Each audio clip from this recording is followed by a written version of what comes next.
નમસ્કાર, આપ જોઈ રહ્યા છો સીએનસીસી ગુજરાત। છેલ્લા ઘણા દિવસથી અમરેલીમાં ખોટા પત્રને લઈને ઘણો ચર્ચાનો મુદ્દો લાઇમલાઇટમાં રહ્યો છે અને દરેક મીડિયામાં તેની ચર્ચા અને પાટીદાર સમાજમાં ખૂબ જ મહત્વનો ભાગ બન્યો છે। ખોટા પત્ર અર્થે પાટીદાર સમાજ દ્વારા એક ખૂબ જ મોટી સંખ્યામાં એકત્રિત થઈને રેલી કરવામાં આવી, જેમાં કાયદાનું ધ્યાન રાખીને વધુમાં વધુ પાટીદાર સમાજ યુવાનો તેમજ પરિવાર યુવતીના સમર્થનમાં જોવા મળ્યા હતા। વાત પાટીદાર મહિલા આરોપીની છે। પહેલા પોલીસ દ્વારા આરોપીની શોધખોળ કરવામાં આવી, તેની ધરપકડ કરવામાં આવી અને ત્યારબાદ આ મામલો રાજકીય કક્ષાએ જતો રહ્યો અને વાત સમાધાનની થઈ। સમાધાન થયા બાદ હવે પોલીસ એક બાજુ થઈ ગઈ છે અને પોલીસ ફસાઈ ગઈ છે આ સમગ્ર ખોટા પત્રમાં, સમગ્ર મુદ્દા ઉપર પાટીદાર સમાજના આગેવાનો શું કહેવા માંગે છે, આપણે વધુ વિગત મેળવીએ। અમરેલીના ધારાસભ્ય કૌશિકભાઈ વેકરિયા અને એમને બદનામ કરતા એક પત્રના સંદર્ભમાં જે કેસ ઉપસ્થિત થયો, કાનૂની પ્રક્રિયા ઊભી થઈ, એમાં એક પટેલ સમાજની દીકરી એમનું પણ નામ હતું ને એને કારણે જે પ્રકારની સ્થિતિ 2 દિવસથી આપ પણ જાણો છો ઊભી થઈ છે। જે તે વખતે પણ 5 દિવસ પહેલાં પણ કૌશિકભાઈએ દીકરીને ઝડપથી જામીન મળે એના માટેની સંમતિ પણ આપી હતી, પરંતુ કોઈ પણ પ્રકારે ગેરસમજના કારણે એ ન બની શક્યું। આજે સમાજના વરિષ્ઠ લોકો આજે અમરેલી મુકામે આવ્યા, રાજકોટથી, અમદાવાદથી, ગાંધીનગરથી ને અમરેલી સમાજના લોકો આવ્યા, કૌશિકભાઈની સાથે બેસી અને વાત કરીને દીકરીને કેવી રીતે ઝડપથી આ કાનૂની પ્રક્રિયામાંથી બહાર લાવી શકાય, એમને કેવી રીતે કાનૂની પ્રક્રિયાથી મદદ કરી શકાય એના માટે કૌશિકભાઈ સાથે પણ સમાજે ચર્ચા કરી। મેં પણ એ ચર્ચામાં ભાગ લીધો અને કૌશિકભાઈએ તમામ પ્રકારનો સહકાર આપવા માટે મોટું મન રાખી અને એક જ સેકન્ડની અંદર હા પાડી। ફરિયાદીના બયાનને આધારે દીકરીને ઝડપથી બહાર લાવવા માટેની પ્રક્રિયા શરૂ કરવામાં આવી છે ને હું એમ માનું છું કે આજના દિવસમાં જ બહેન છે એની ફરિયાદ પાછી ખેંચાય અને કાનૂની પ્રક્રિયાના આધારે દીકરીને બહાર લાવવા માટેના પ્રયાસો આજે જ સફળ થશે, પૂરા થશે અને આ વિવાદ છે હું એમ માનું છું કે એનો સુખદ અંત આવશે। મહેશભાઈ, તો આ દીકરી નિર્દોષ છે કે પછી સમાજના પ્રેશરથી ફરિયાદ પાછી ખેંચવામાં આવી રહી છે? હું એમ માનું છું કે દીકરી નિર્દોષ, પણ પ્રારંભિક જે માહિતી મળે છે દીકરી નોકરી કરતી હતી અને કોઈ પણ જગ્યાએ કોઈ પણ સ્થળે જ્યારે દીકરી કે દીકરો કોઈ પણ વ્યક્તિ નોકરી કરતી હોય ત્યારે એના બોસ કે એના માલિકના કારણે, એના આદેશને કારણે એ કામ કરતી હોય છે। એટલા માટે પ્રારંભિક જે અમારી પાસે માહિતી આવે છે એમાં દીકરીનું ડાયરેક્ટ ઇન્વોલ્વમેન્ટ ન હોય અને એટલા માટે આજેની 4 દિવસ પહેલા પણ એના જામીન લેવાના હતા ત્યારે પણ કહ્યું હતું કે દીકરીના એકલીના જામીન મૂકી દેવા જોઈએ કે જેનાથી એને જામીન મળે, પરંતુ એ ન થઈ શક્યું। આજે એમની ફરિયાદ કેવી રીતે પાછી ખેંચી શકાય કાનૂની પ્રક્રિયાના આધારે એ માટેની કૌશિકભાઈએ સંમતિ આપી છે। ફરિયાદી જે અમારા તાલુકા પંચાયતના પ્રમુખ છે એમને પણ સંમતિ આપી છે અને એ કાર્યવાહી સમાજના લોકોની વિનંતીના આધારે અને કૌશિકભાઈના મોટા મનના આધારે આજે કરી પણ રહ્યા છે। આપને એવું લાગે છે ફરિયાદ કરવામાં ઉતાવળ થઈ?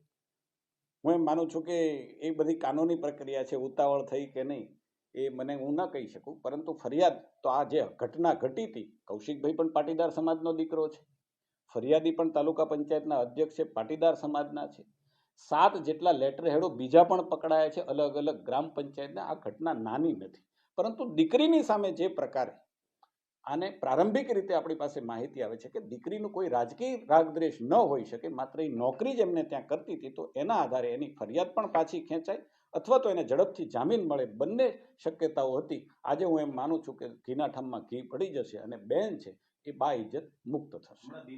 અમરેલી બોગસ પત્રિકા કાંડ બાબતે જે છેલ્લા 4 દિવસથી દીકરી પાયલ ગોટી નામની દીકરી સાથે જે બનાવ બન્યો અને તેને લઈને સમાજની ચિંતા કરવામાં જે કંઈ લોકો સાથે હતા એને લઈને નરેશભાઈ પટેલ ખોડલધામના ચેરમેન દ્વારા આજે ખોડલધામ ટ્રસ્ટની અહીંયા મિટિંગ બોલાવવામાં આવી હતી અને એમાં સમાજના આગેવાનોને સાથે વિચાર વિમર્શ કરીને જે આ દીકરીને ન્યાય અપાવવા માટે જે લોકોએ યોગદાન આપ્યું છે તેમાં અમારા ખોડલધામ મહિલા કન્વીનર શ્રી જેનીબેન ઠુમર, પારેશભાઈ બગસરાથી સોદિત્રા, મનોજભાઈ પનારા, અલ્પેશભાઈ કથિરિયા અને ખોડલધામના સમગ્ર ટ્રસ્ટીગણ દ્વારા આજે એક નિર્ણય લેવામાં આવ્યો કે જે દીકરીને સાથે અન્યાય થયો છે તેને તાત્કાલિક રીતે પોલીસ અને કોર્ટમાંથી મુક્તિ મળે અને ફરિયાદમાંથી એનું નામ નીકળે એના માટેના પ્રયાસો ખોડલધામ સંસ્થા દ્વારા છેલ્લા 2 દિવસથી કરવામાં આવતા હતા।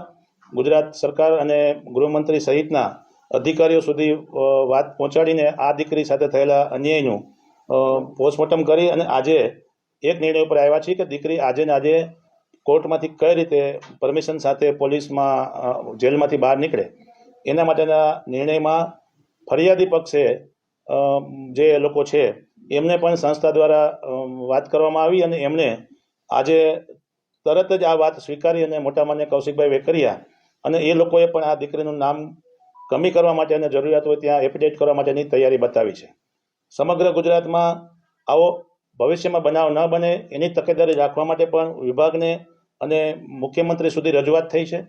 દીકરી સાથે જે કંઈ અન્યાય થયો છે તેના પરિવારને આજે ન્યાય આપવા માટે ખોડલધામ સંસ્થા દ્વારા અને સમાજના આગેવાનો દ્વારા જે પ્રયાસ કરવામાં આવ્યો હતો એમાં આજના સુખદ આ અંત આવે એના માટેનો એફિડેવિટ અને ફરિયાદ પાછી ખેંચવાની પ્રોસિજર હવે પછી અમે અત્યારે એસપી શ્રીને રજૂઆત કરીશું.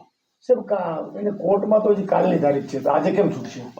કાયદાકીય પ્રક્રિયા મુજબ જે કંઈ એના ફરિયાદ પાછા ખેંચવાના જે નિયમો છે એ મુજબ કોર્ટની પરમિશન એટલે અમે જે વકીલ પાસેથી સલાહ લીધી છે એ મુજબ 169ની એક કલમની જોગવાઈ મુજબ ફરિયાદીનું એફિડેવિટ રજૂ થાય અને કોર્ટ પરમિશન આપે તો દીકરી આજે બહાર આવી શકે છે. કૌશિકભાઈ શું કીધું બેઠકમાં? કૌશિકભાઈએ સમાજની જે વાત હતી એ સ્વીકારી છે અને એમણે તરત કીધું છે કે ભાઈ ફરિયાદી પક્ષે અને અમારા પક્ષે જે કંઈ એફિડેવિટને જરૂર પડે અથવા જે કંઈ એના કાગળોની સ્ટેટમેન્ટની નિવેદનની જરૂર પડે એ તરત આપવામાં આવશે. પોલીસની જે કાર્યવાહી છે એ અંગે શું કહેશો? પોલીસની કાર્યવાહી અંગે અમે અત્યારે એસપીને મળવાના છીએ અને જે કાર્યવાહી સમગ્ર ગુજરાતના લોકોએ જોઈ છે તે ખરેખર નિંદાને પાત્ર છે. પરંતુ આના બાબતે નરેશભાઈ પટેલ સુધી અમે રિપોર્ટ પહોંચાડીને આગળની રજૂઆત ક્યાં લેવલે યોગ્ય ફરિયાદ કરવાની હોય કે રજૂઆત કરવાની હોય એ નરેશભાઈ દ્વારા કરવામાં આવશે. પોલીસ તંત્ર સામે કઈ કાર્યવાહી થાય એવા કઈ પગલા? જી બિલકુલ, મેં આપને કીધું એમ કે જે આખી ઘટના બની છે તે દુઃખદ બની છે.